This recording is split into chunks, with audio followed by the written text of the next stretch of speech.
They do that, if they play that game, we're going to hit them at a level that they have not seen before. মধ্যপ্রাচ্যে টানটান উত্তেজনা ও মার্কিন নৌ অবরোধ।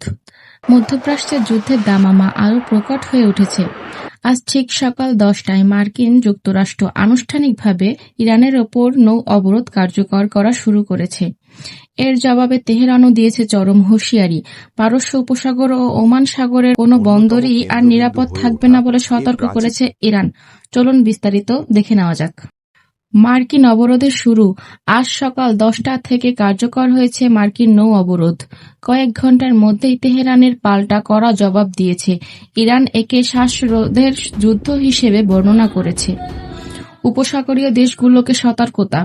Iran সাফ জানিয়ে দিয়েছে তাদের বন্দরে কোনো প্রকার হামলা বা হুমকি দেওয়া হলে উপসাগরীয় অঞ্চলের কোনো বন্দরও নিরাপদ থাকবে না।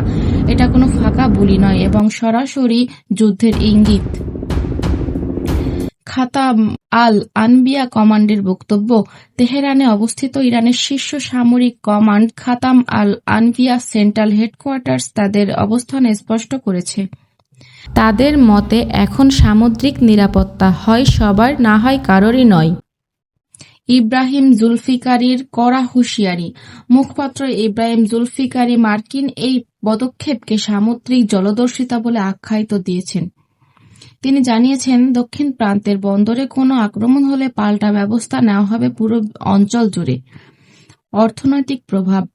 এই সংঘাতের আশঙ্কায় বিশ্ববাজারে তেলের দাম নতুন করে অস্থির হয়ে ওঠার সম্ভাবনা দেখা দিয়েছে। ওমান সাগর ও পারস্য উপসাগরের গুরুত্বপূর্ণ বাণিজ্যিক রুটগুলো এখন চরম ঝুঁকির মুখে।